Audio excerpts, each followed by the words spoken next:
a lot of great work. Our Chief Financial Officer, our Chief Financial Officer, Jimmy Petronis, our Head of the Division of Emergency Management, Kevin Guthrie, Siobhan Harris, Florida Secretary for the Department of Children and Families, Dane Eagle, Lee County native, Secretary, Department of Economic Opportunity, Melanie Griffin, Secretary of DBPR, and we've got local officials and other folks, and we're going to announce these recovery centers here and elsewhere in a moment.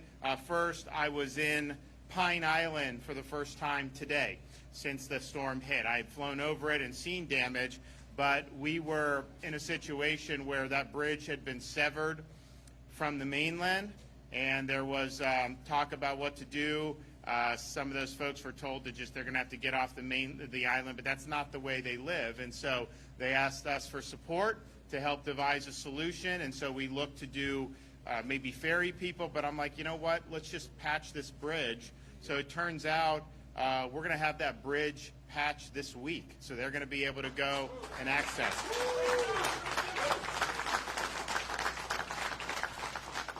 And that means that I visited the Publix. Publix is just giving away all their perishable items. They're going to open as soon as the bridge is back. They have generator. They're going to be back open on Pine Island, and they're going to be bringing their supplies in. So that's going to be really, really important to be able to get that component done. I will say, probably saw more debris on Pine Island than any place I've been other than Fort Myers Beach. The electrical, I had poles down.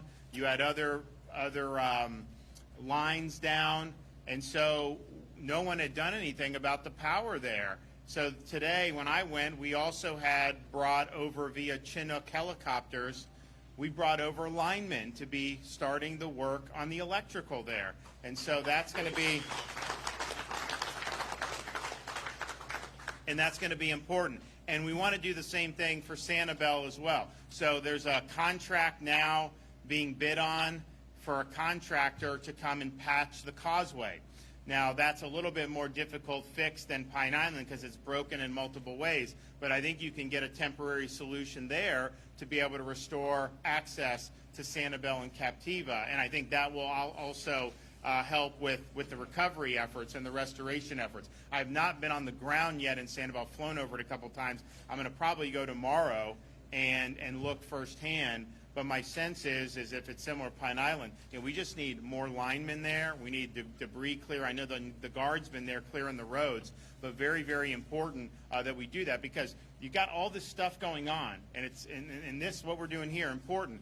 Our view at the state level is you do all this stuff on parallel tracks. You don't wait until one thing's done and then begin to start the next. We know we have to do all these, so let's start them all and move them forward. So as part of that effort, Kevin Guthrie, we're going to start having on each of these barrier islands, Pine Island, Captiva, some of the others, a command and control element on the island so that all this stuff can be coordinated there. They need something, then we obviously can be there. So that's going to be something that's very, very significant, and it'll really help get those barrier islands going back in a better direction. So I'm proud that we were able to do that. I was also in Charlotte County. We've got people from all over this country that have come in to help people all throughout Florida, but particularly in Southwest Florida. One of the charity organizations there is a group out of Kansas City called Operation Barbecue.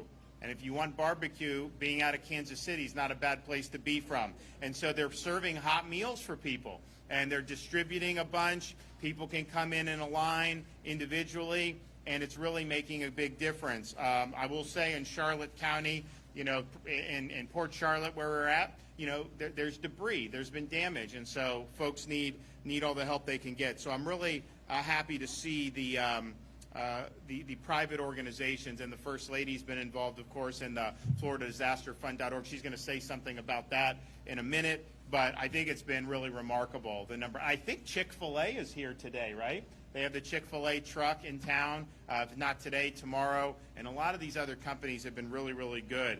I also, we've been very clear that in situations like this, we're not going to let bad actors exploit them. That means law and order will be enforced. That means individual Floridians' right to defend themselves and their homes will be honored. And we've had 4 looters that were arrested, I guess a couple days ago, and they need to be brought to justice, and we're not going to tolerate it. But you know, 3 of the 4 are illegal aliens. And so these are people that are foreigners. They're illegally in our country. And not only that, they try to loot and ransack in the aftermath of a natural disaster. I mean, they should be prosecuted, but they need to be sent back to their home country. They should not be here at all.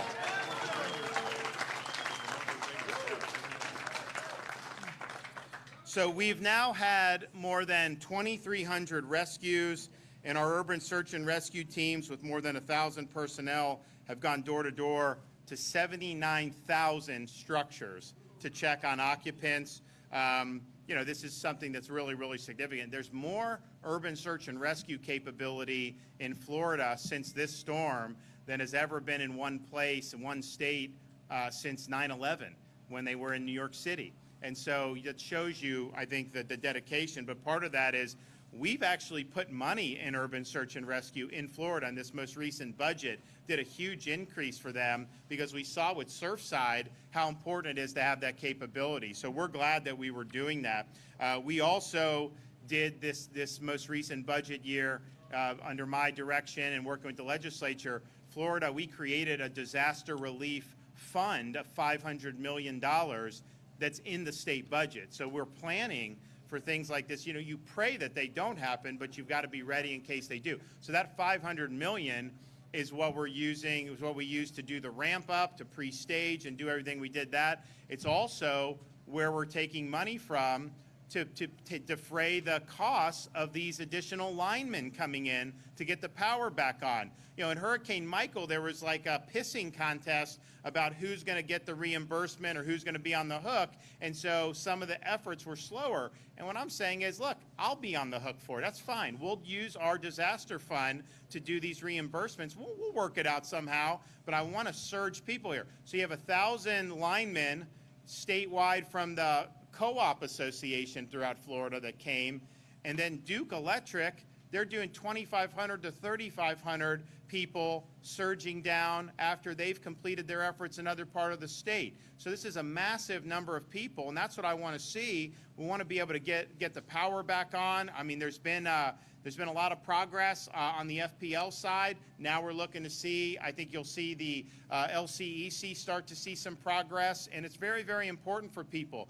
There's better water now through most parts of the county. Not every part, but they had all these water mains that broke.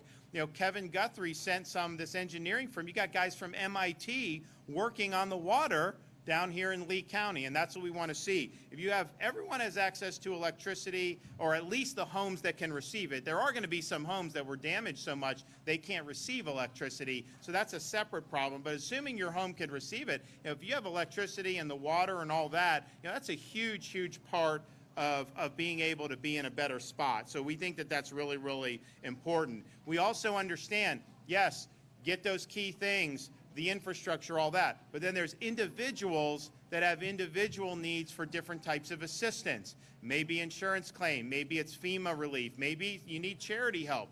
So all of that is why we work to do what we're doing here today. So FEMA has been working with us. Jimmy Petronis has taken the lead on insurance. Dane Eagle and his team at the Department of Economic Opportunity, and really mobilizing all applicable state agencies, are here today to set up the first disaster recovery center in Fort Myers.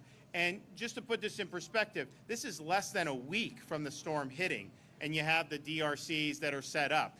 So this is something that we move very quickly on. I started prattling about this to Kevin, like literally Friday after the storm, and he's like, we're doing it. But I mean, we really wanted to accelerate because we understand people have apprehension. They want to go in if they need help. Now, you don't need to come to this to get FEMA. You can sign up on the website. You can call the number. And same with your insurance companies. They're all here. You don't have to do that National Flood Insurance Program. I think they have representatives here. If not, they will shortly. You can do that apart from this, but if you have questions and things, and then our state programs here will be one-stop shop. So we have a total of 10 state and federal agencies that are on site to help. FEMA is helping with individual assistance claims as well as temporary housing assistance. I met some folks at the shelter last night whose homes were destroyed. I'll tell you, though, their spirit was remarkable. I mean, they were thanking me and the Red Cross and everybody more than they were concerned about their own misfortune. They felt very fortunate to have a lot of support, which is really a great attitude to have, but it was a really difficult experience, and so there's going to be some people that are going to need some solutions for at least the short term to be able to get in a good spot, and so we understand that, and FEMA will be a big part of that. DEO here in the state of Florida is helping with things like disaster reemployment assistance, small business damage survey, and small business emergency bridge loans. So I activated today the Florida Small Business Emergency Bridge Loan Program. We've made $50 million available, and we've put aside $10 million of that for agriculture businesses, small businesses, that have been impacted by Hurricane Ian in Charlotte, Collier, DeSoto, Flagler, Glades, Hardy, Hendry, Highlands, Hillsborough, Lee, Manatee, Monroe, Orange, Osceola, Pinellas, Polk, Putnam, Sarasota, Seminole, St. Johns, and Volusia counties. So what this program does in terms of the loans, it gives short-term, zero-interest loans to small businesses that experience economic injury or physical damage due to Hurricane Ian. So if your business got damaged, you can't be in business until it gets fixed. You can get a bridge loan to get you through there. Some people may not have access to electrical. Obviously, there's certain things with these barrier islands you may not physically be able to get there, although we'll fix that with these bridges. So there's going to be a great support for that, and we're really happy about that. So you can apply starting right now, and that application goes through December 2nd, 2022, or until all available funds are expended. And we'll see if this is something that is a bigger need for. You know, we were able to secure, because we actually run the state properly and we had the economy open, we've got the largest budget surplus in the history of the state of Florida. So we have the ability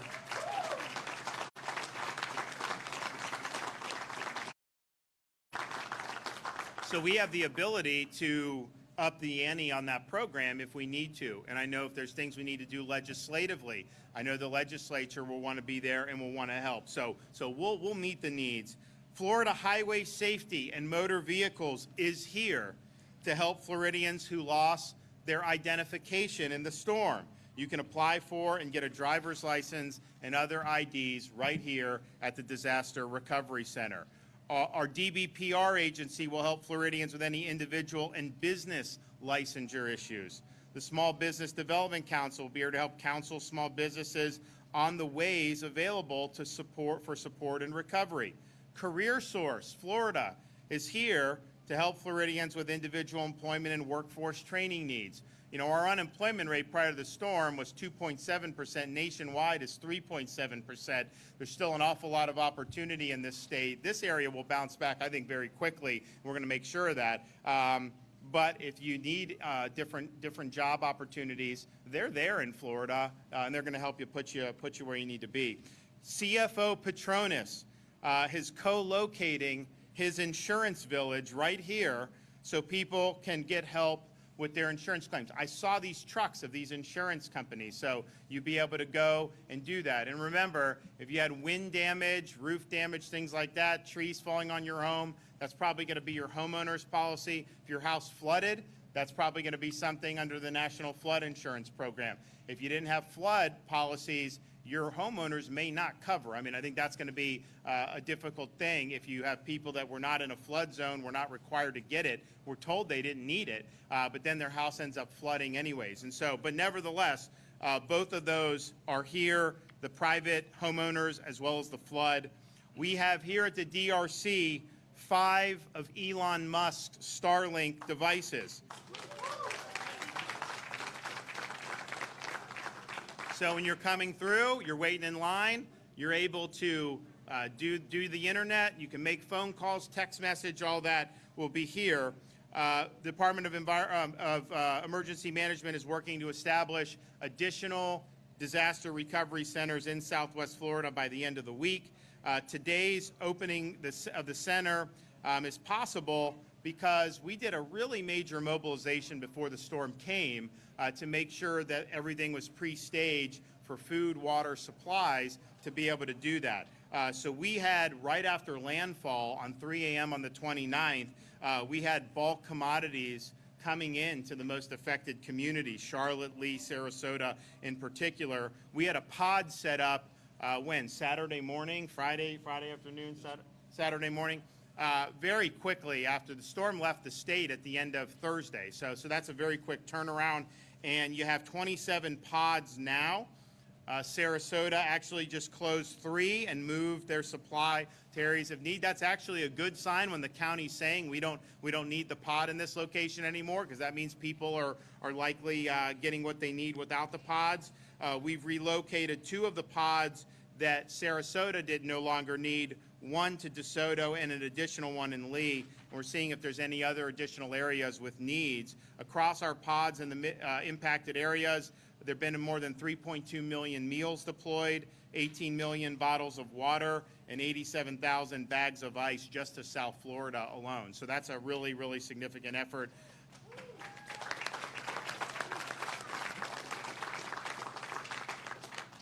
Nonprofit organizations, Florida Baptist Disaster Relief, Red Cross, World Central Kitchen, they're here helping, and a lot of them are doing hot meals for folks. They're actually doing hot meals on Pine Island. I saw they're bringing in supplies on the boat, and they're cooking hot meals for those. So very resourceful, very happy to see that. I did mention Chick-fil-A. Does anyone know where the Chick-fil-A bus is? I mean, I think a lot of people would want that, so we'll see.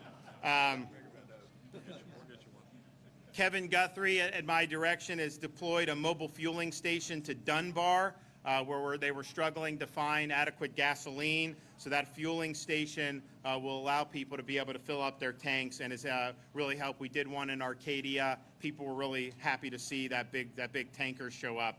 We have now at our pods, you could get a blue tarp to put on your roof. Now, fortunately, I've flown over almost every place. Most of the roofs were fine. There were some, but I thought there'd be a lot more. I think the construction in Florida is built to very good codes. So I think more of the damage is water damage than the wind to the roof. Nevertheless, the Army Corps of Engineers has initiated Operation Blue Roof to help homeowners with temporary roof repair. So basically their Blue Roof program is what, a step up from a tarp, but less than a permanent solution? Yes, sir. Yep. Okay, so Kevin's going to talk about that.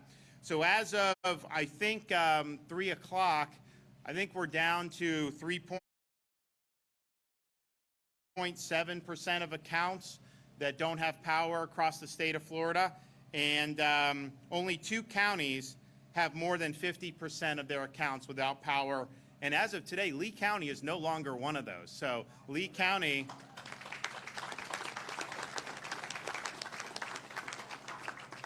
has 54% of the accounts restored. I mentioned Pine Island, we're making the effort there. That is going to take a little longer, but we got to get people in there. Then there is going to be the question in terms of when you get to 100%, or can you get to 100%, because I think there are going to be some customers who maybe are going to need some structural improvements on their ability to receive power, but we'll see what happens. But as of today, DeSoto is 50% out, and Charlotte is 55% out. Everywhere else is under 50%, and even counties in Southwest Florida like Collier is now down to like 8 or 9% without. And so that's been really remarkable. If you look statewide, the number of people that have been restored, I think they've restored like 2.3 million accounts, and here we are. And in some of these other areas that have gotten hit, I mean, some people have been without power for a long, long time. And so this is an important effort, and want to keep making progress. We're deploying 375 Starlinks total across the impacted areas. And so that may be at a DRC, it may be at a pod, it may be someplace where businesses can use it. We really want, I'll tell you, it's really good internet, and I know people have been very happy with the performance of it.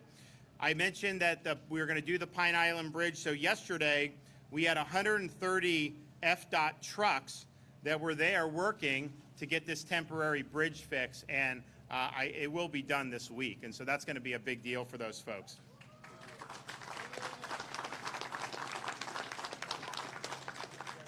I mentioned Sanibel. We have a request for bid that's out. There is going to be some bids selected soon, and we're going to commence with that process to do Sanibel on a temporary basis. And it's going to require a little bit more TLC than what's happened in Pine Island, just because there's more breaks. But nevertheless, we're going to do it. And I thought people said, well, maybe do a ferry. They used to have a ferry, all this stuff. But honestly, by the time you do all that, I could probably get this bridge done anyways. And so the state of Florida's taken the lead on that. We're happy to do that, and we want to be able to do. We mentioned TECO, Duke, and Florida Electric Co-ops deploying the linemen here to Lee County. I think with the deployments of everything that's happened, Lee County is probably the lineman capital of the United States. I don't think there's any place where more of these guys are at, and we need that until we get to as close to 100% as we can. I've directed Kevin Guthrie. We've got the disaster fund. We've planned for this. We will take care of the reimbursements. Don't let that be a deterrent, and don't let anyone not want to do it because they're worried about the cost. We'll handle that, and we'll work it out as best that we can. We now have seen the timelines move up for the county for restoration estimates, and I think a lot of that is because we've surged resources here, so we're going to continue to do it. I mentioned the water, progress on the water. I want to thank Kevin Guthrie for doing that. You know, I told him he's not been getting much sleep since probably, the 23rd when we did the state of emergency, and I was like, you are forbidden to have 8 hours of sleep until the water and the electrical are where we need it. And so he knows that, so he's got every incentive to try to get it done as soon as possible.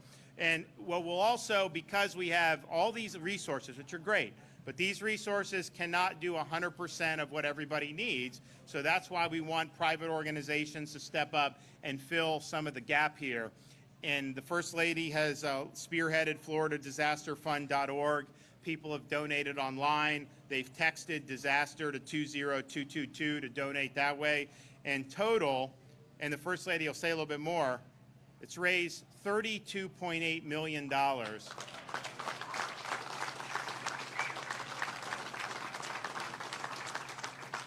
And that's, I mean, we're not even a week from when the storm hit and already $32.8 million. So she's done a great job with that, and I'll let her come up and tell you a little bit more. No, thank you, Governor. So I was very excited last night to take a call very late to find out that we got a $5 million donation on top of what the governor just talked about.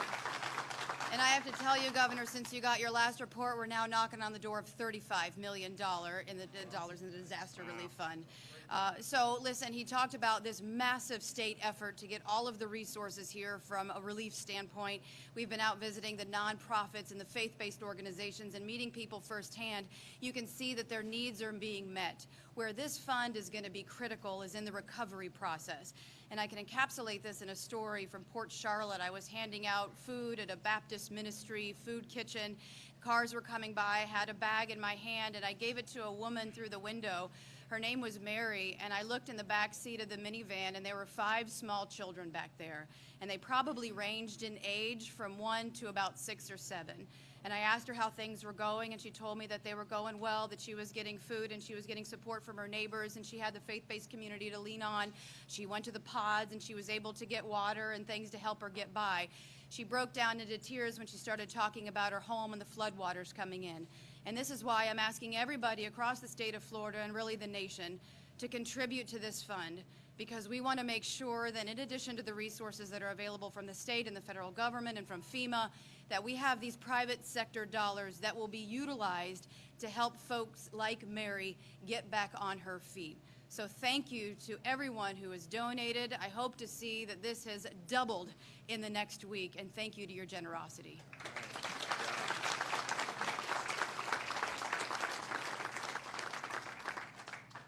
You know, this is things like this, we obviously pray they don't happen, but in Florida, we prepare as if it's going to happen every year, and our state Division of Emergency Management it does the best job of any state EMs, and Kevin Guthrie's a big reason why. This was a massive mobilization. You see all the stuff that's been brought to bear. That is not easy to do without planning, without preparation, and without good execution. So he's done a great job, and he's here today to give an update.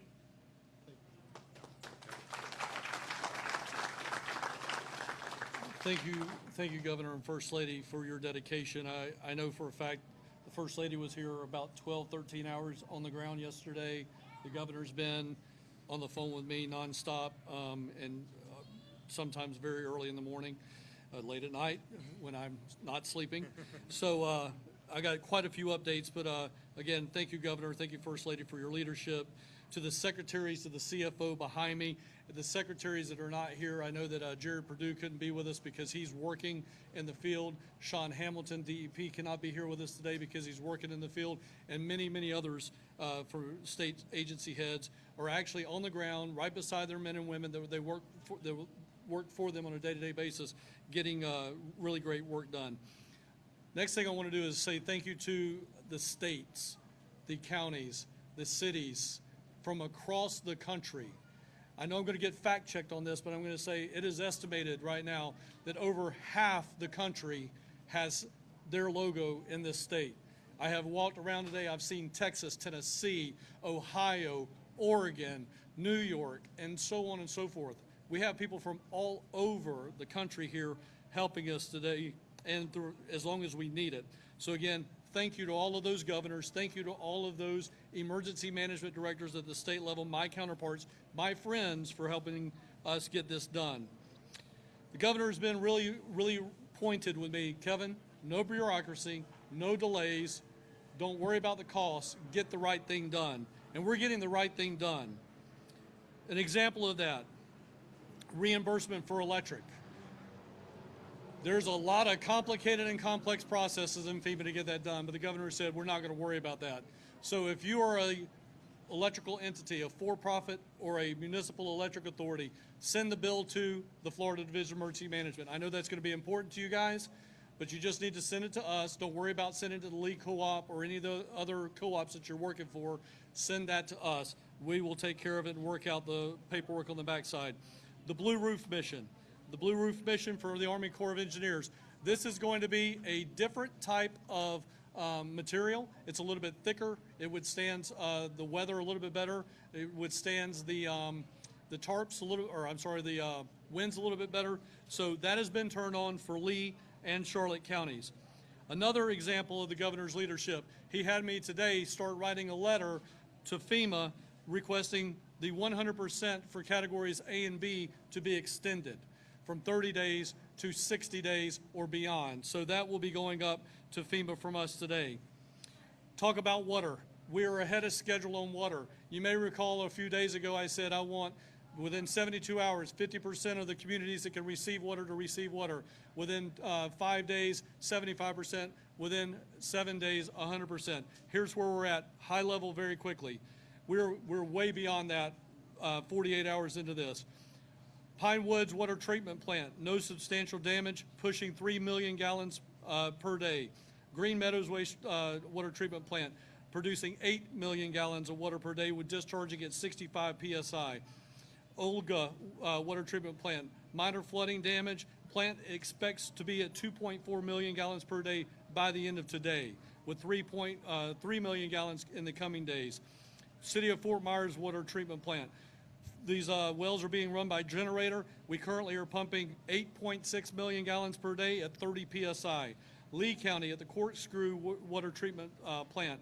The facility is currently being run on generator power, and we were working to restore the permanent power. That is running 60 to 70 PSI. I do not have, 2 million gallons per day on that particular facility. Green Meadows, we're mobilizing 4 250 kW generators to increase that capacity for an additional 3 million gallons per day. Remote booster stations are at Miners Corner, South Reservoir, US 41, all restoring power to those locations. Cape Coral, per our staff, is 100% operational back up to pre-disaster, and then we're still working with Southwest. Cape Coral, all the generators for the lift stations, over 100 generators, have arrived, and they're starting the technical install on those things today. Let's shift over here to the Disaster Recovery Center. 200,000 plus have already registered for FEMA assistance, and millions have already hit the street. We are already registering people on site at this location. The last thing I want to talk about is a few things that we're doing on the islands and for some of those communities here specifically in Lee County.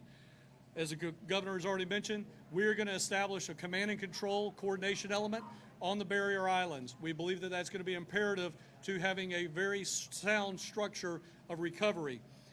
What we will do is at each one of these following locations, there will be a local individual that is a part of what we call Unified Command. There will be a state representative that will be a part of Unified Command. There will be a federal FEMA representative that will be a part of that. So again, local, state, federal government, no light in between, working off the same sheet of music for everyone's benefit. That'll happen at Captiva. It'll happen at Fort Myers Beach. It'll happen at Pine Island. We're going to call it the Upper Barrier Islands, which include Cayo Costa, Boca Grande, Cabbage Key, Yusepa Island, North Captiva Island. We're talking right now with Sanibel Island local government officials to ensure that they want us to do that. That's the only one that we haven't actually been able to contact, but we're confident that we're going to be able to do the exact same thing on Sanibel Island, and that will give us 5 command and control complexes on the barrier islands. Inside to the interior, Harlem Heights, we understand that there's about 2,500 people that are dependent on food from a local nonprofit feeding kitchen there. We have stepped in today with Feeding Florida and other partners to pick up the gap and stand in the gap for those individuals. So we have we should be feeding that 2,500 by tomorrow. Those resources are coming in. You've already heard about the governor talk about Dunbar. We are doing that as well with the fuel station and the food station. The last thing that I'll mention is we did have a request today for hospital, another joint field, or I'm sorry, not joint, but a mobile field hospital at the Charlotte-Sarasota County line. So we will be announcing in the coming days the opening of a field hospital with emergency room services there, probably within the next 72 hours until Inglewood and one other hospital that I can't remember off the top of my head get back up and running completely. The hospital here in Lee County, the clinic is already open. They've received probably in the neighborhood of about 30, 35 patients. However, they will be there tomorrow opening their regular hospital, which will have a capacity to go from 100 to 1,000 beds if we should need that. And I should be on site there tomorrow to help in the announcement of the opening of that. We've got a soft opening already, but we'll do the hard opening tomorrow morning. Thank you again, Governor. Thank you, secretaries. Appreciate your help.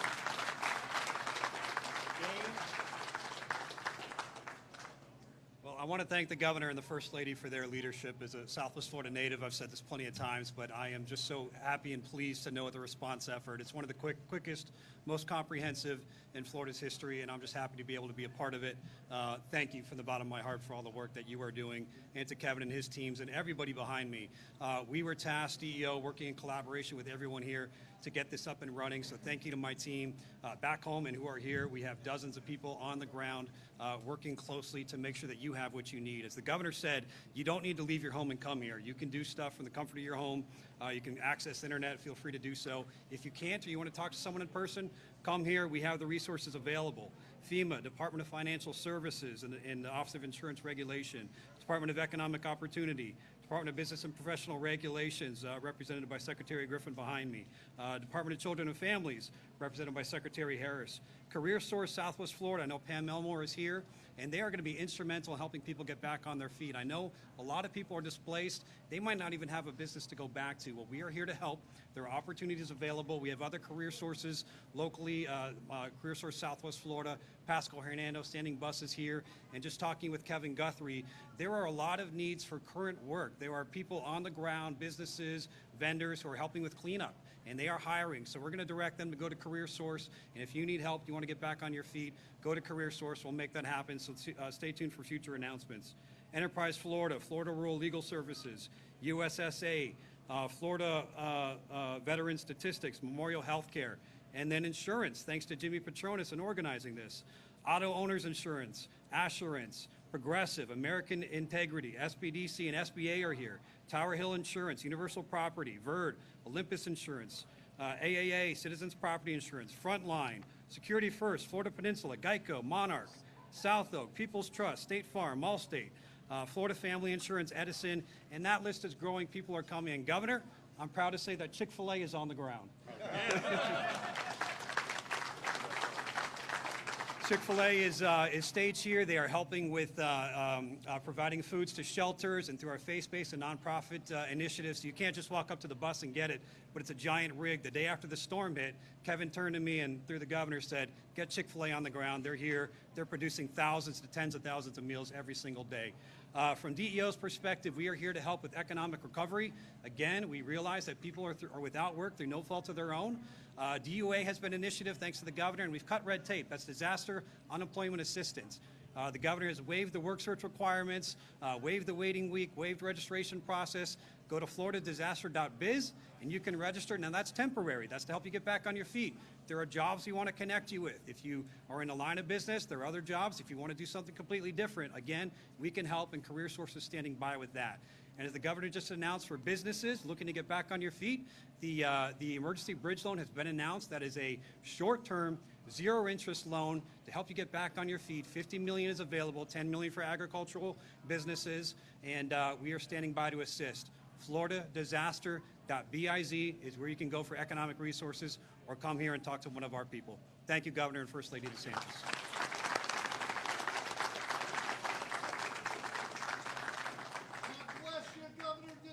Oh, thank you. Thank you. Okay. Our Chief Financial Officer really leaning in on the insurance and has set up his insurance villages right here to co-locate Jimmy Petronas.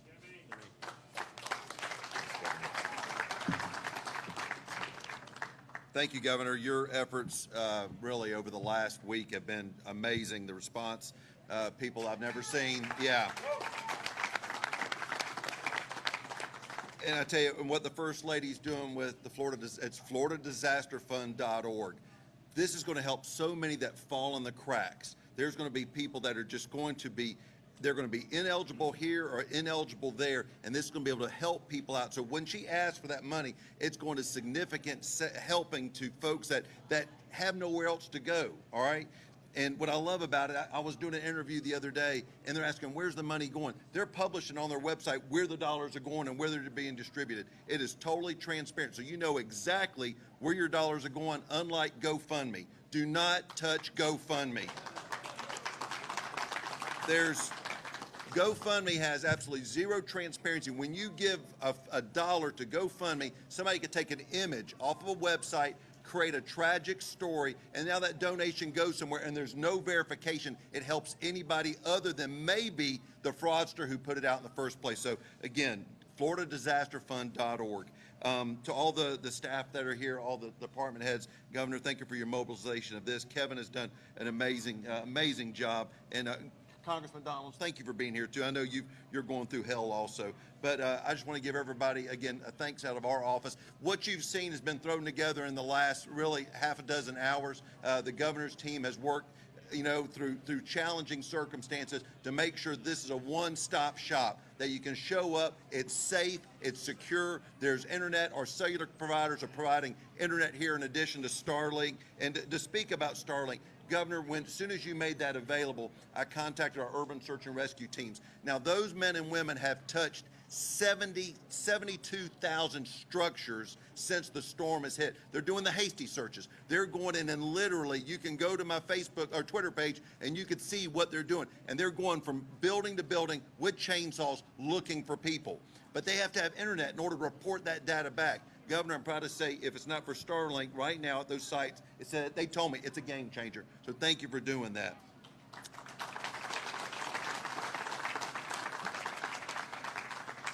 16 teams from around the United States have responded in urban search and rescue help on this. And it's these men and women are working tirelessly because they, look, sometimes there's bad news.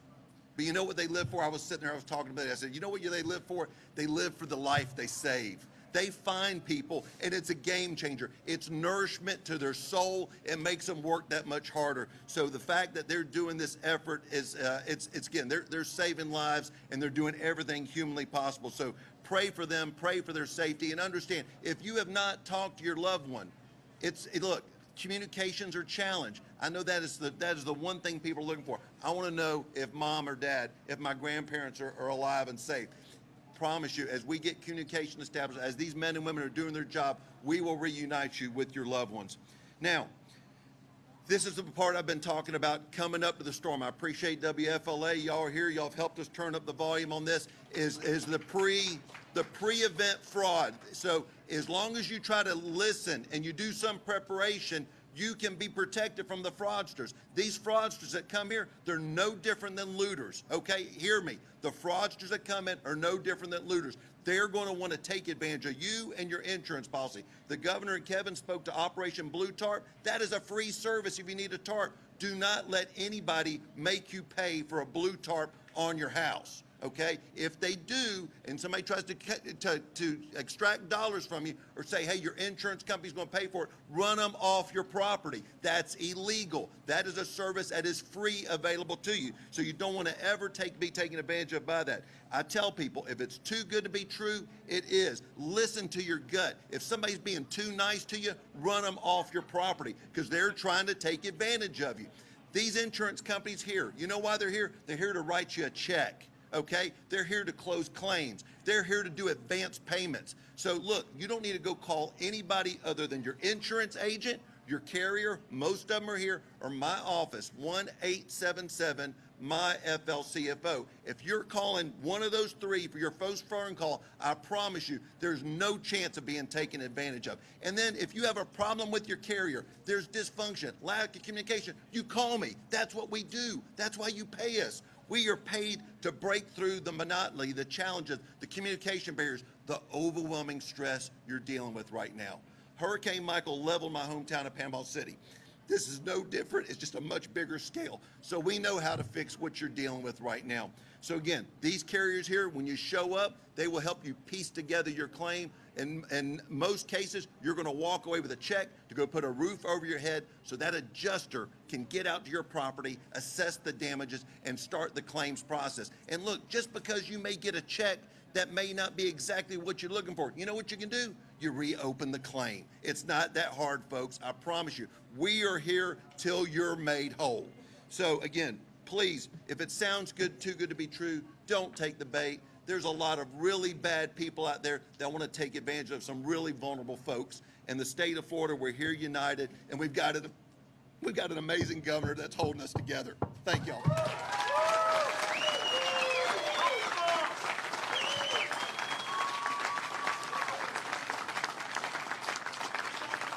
Thank you. Thank you. Thank you. Thank you.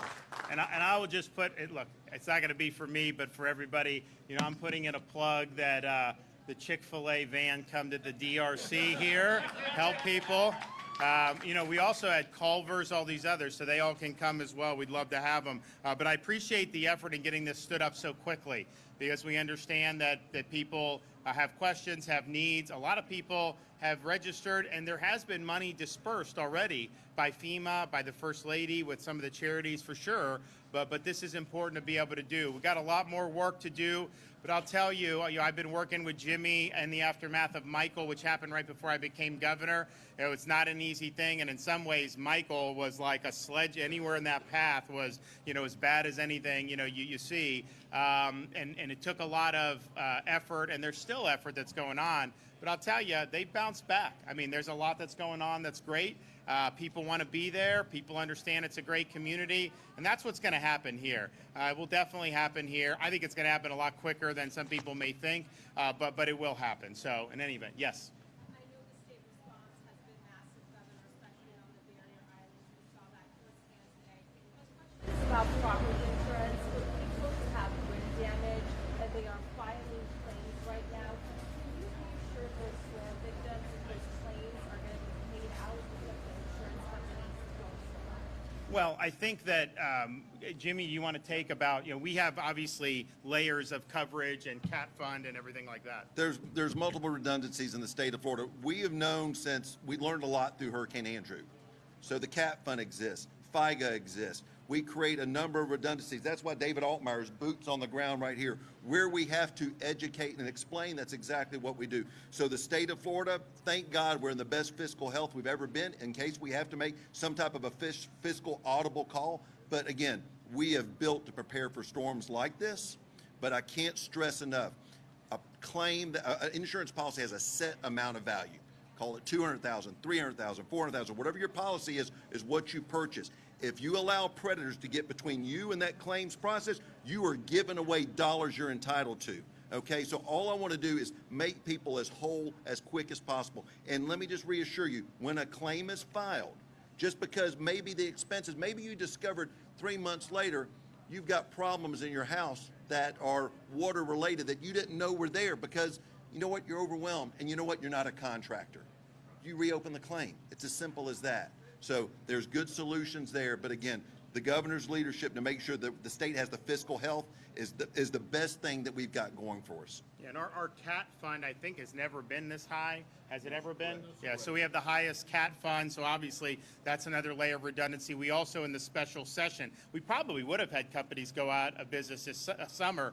I called the legislature in the special session. One of the things we did was create, we call it the WRAP program, which also provides additional coverage. Some of these companies, I think there may be some problematic. A lot of these big companies, I think you should feel pretty comfortable. I mean, these are big companies. Now, I know there was an effort 15 years ago to drive a lot of companies out of Florida. That was a huge mistake that we're still paying for to this day. Nevertheless, we have taken action to stabilize, and we will do more if we need to. I mean, I will call another special session, but I think it's premature to know kind of exactly, because there is wind damage, there's no question, but I've toured up and down the state, and I would say the flood far exceeds the wind damage in terms of what I'm seeing. I mean, you're going like Cape Coral, I'm driving through these neighborhoods.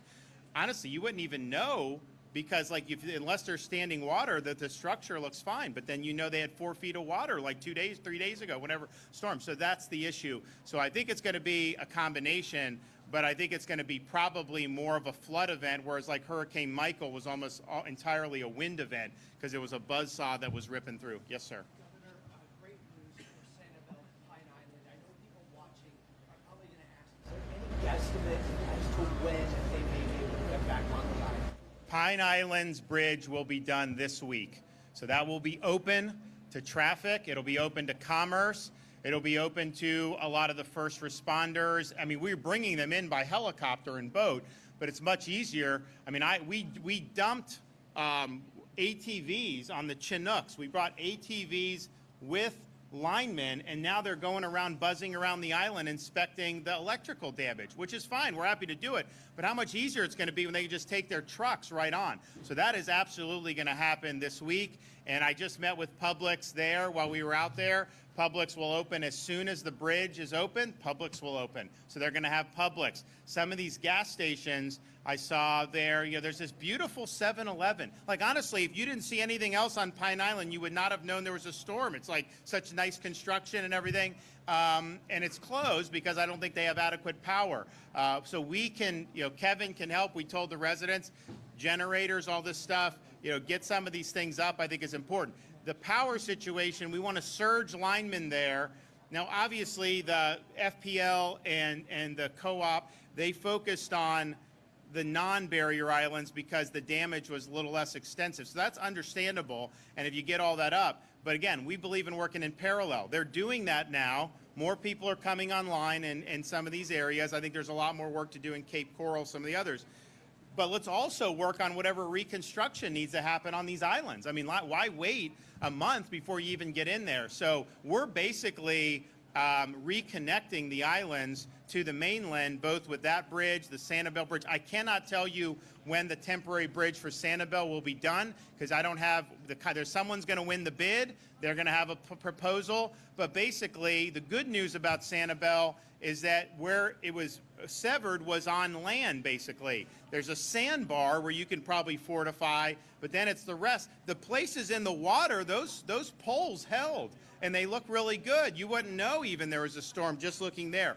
So I think we'll be able to have a solution there, hopefully in the not-too-distant future. But you got seasonal residents. You got people that want to come back and look at their property. You got other folks. I mean, if you have transport and you can get some handle on what it's going to take for the electrical, that's a huge, huge thing. So we think it's very, very important. And other barrier islands, too. I mean, Kevin's talking about putting that C2 element on these other barrier islands, and we want to definitely do that. Yes, sir.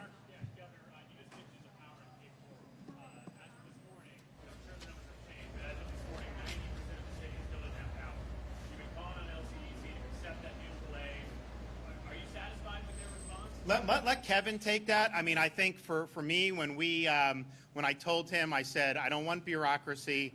I don't want complaints about who's going to pick up the cost share. Just do it, because I saw that you had this massive community where almost nobody had power, 3 or 4 days after the storm, and we needed to do better. So that was one of the main reasons why we've surged. So Kevin, you want to go over that? Yeah, I talked to Melissa last night when we did the press conference from Duke Energy. I've talked to a couple other of our big power electric companies, FPL and so on. Again, I think one of the biggest issues is, again, and I say this publicly, FPL, Duke, TECO, these private sector utilities, municipal electrical utilities, people that have individuals that are done with your stuff. The governor's pleaded with you, do not leave, get involved in the fight, coordinate with us so that we can coordinate with Lee Cooperative, and then that bill's coming to us at the division, and we're going to pay it. So it is, we've already got 4,500 or so in the fight now. I intend to, the governor said he wants to see a lineman on every block. I'm going to put a lineman on every block. All right, that's going to happen. You won't be able to go out your front door in Cape Coral without seeing a lineman very quickly. But the thing about, we did the event yesterday in Cape Coral. We're coming in, and there's power lines that you have to dodge just to get back to where we were going at the pier. And so that needs attention now, and that's just going to require manpower. It's going to require bodies, and so that's what we're doing. Governor, President Biden is visiting tomorrow. You're set to meet with him. What are you hoping comes from that meeting? Is the federal government bringing up? So if there's any request, I'm going to talk with Kevin about it tonight, figure out where we are. If there's more that FEMA can do, we will put that in. But I will say, we did one of the earliest emergency declarations. The storm was a disturbance when we did it. The next day, FEMA, the White House through FEMA approved our pre-landfall declaration. So that was huge because everyone was full steam ahead. They knew they had the ability to do it. And then they've done category A and B. So we appreciate, I think FEMA's worked very well with the state and local, and we want to continue to do it and have all hands on deck. Governor, I don't know if I think he's going to maybe tour the air. I don't know if I'm going to do that, but I know I'm going to have a briefing with him, and we are going to meet. Governor, when we go out to You brought up the issue of immigration. There are Venezuelan immigrants, asylum seekers in New York that are being repeatedly recruited to come to the state of Florida and work on the hurricane recovery. I'm wondering what your response is to those reports and whether you would turn them away. So first of all, our program that we did is a voluntary relocation program. I don't have the authority to forcibly relocate people. If I could, I would take those 3 looters, I'd drag them out by the collars, and I'd send them back to where they came from.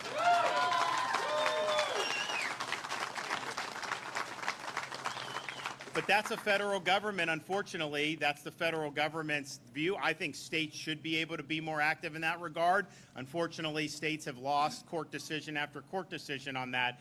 So that's just kind of where we are. But I do think that what has happened by having massive numbers of people coming across the border has not been good for this country. I had to go, and I met at the EOC. We're planning out yesterday, and then I leave that. And I didn't come here. I had to go to Tampa. Why? Because there was a memorial service for a Pinellas County Sheriff's deputy who got killed by a twice deported illegal alien from Central America. Someone was operating heavy machinery, was not eligible to work and had fraudulent documents, did not have the proper license, and ran over our deputy. How is that something that should be acceptable? I mean, it just shows you we don't have rule of law throughout this entire, we have it in Florida, I'll tell you that, but we don't have it. We don't have it throughout our country, and I think it's been really problematic. And to see somebody, look, the way I view having the border like it is, you have a criminal alien come across and then end up in a situation where someone gets killed. We can say without a shadow of a doubt, had you just had control of your border, that wouldn't have happened. And that's why they're very preventable crimes. And so it was sad that happened. It was really sad to have to see somebody buried. Well, actually, they're going to bury him in Arlington Cemetery because he's a veteran. But it was just really sad. And I'm talking to his his mother, And it's like, you know, why did this have to happen? So it's really, really sad, the situation that our country finds itself in with respect to our open border. Okay, thanks everybody. Appreciate it.